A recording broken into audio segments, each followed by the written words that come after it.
Speaker, it is not my intention to interrupt. You have already done so. Yeah, my colleague, Mr. Speaker, yes.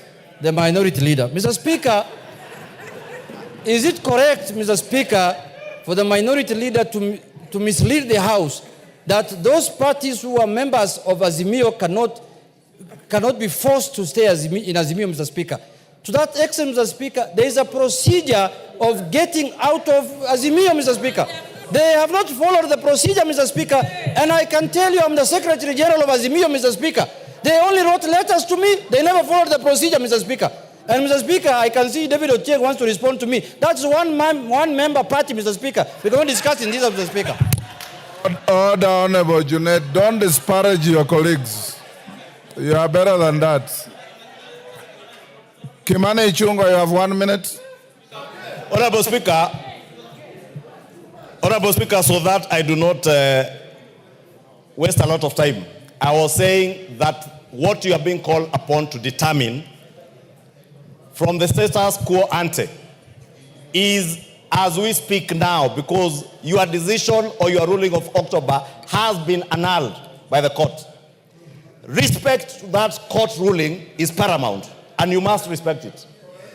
And that is why, Honorable Speaker, myself, in respect of that court ruling, today, I have appeared here and decided to sit with my brother, Honorable Junet, wherever I can sit, Honorable Speaker, because that ruling being annulled now calls on you to now look at the facts as they are today and numbers as they are.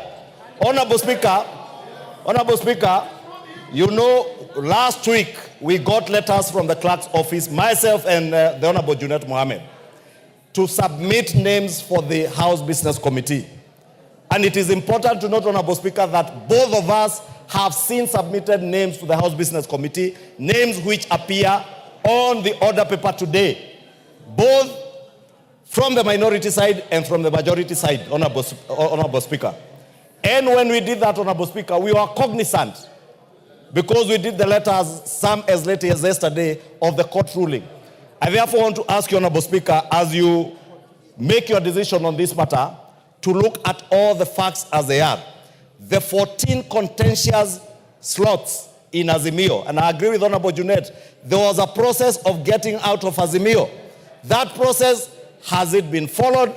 Are there letters? Because, Honorable Speaker, I have seen letters that confirm that UDM, MCCCP, PA, MDDG have left Azimio.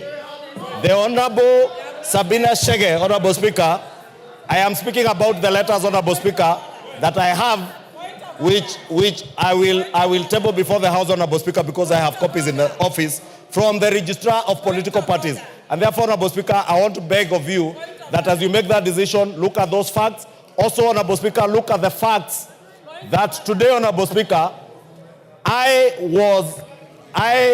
the Honorable Osoro did submit a letter to you on my nomination and election as a leader of majority in September of 2022, signed and assented to by over 171 members of this House.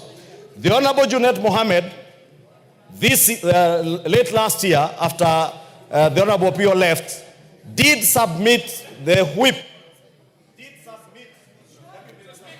Yes, wind up. The Honorable Junet Mohammed, in his nomination as the leader of minority, did submit a letter nominating him upon election by Azimio coalition as the minority leader, signed by a paltry 80 members of the Azimio coalition. Actually less than even what is provided for in our own standing orders, Honorable Speaker. Less than what is provided for in our standing orders. Because our standing orders have a certain threshold as to who and how many members should have elected you as a minority leader, Honorable Speaker. And therefore, Honorable Speaker, it is my humble submission that you have facts on your table. Make a ruling when the time comes.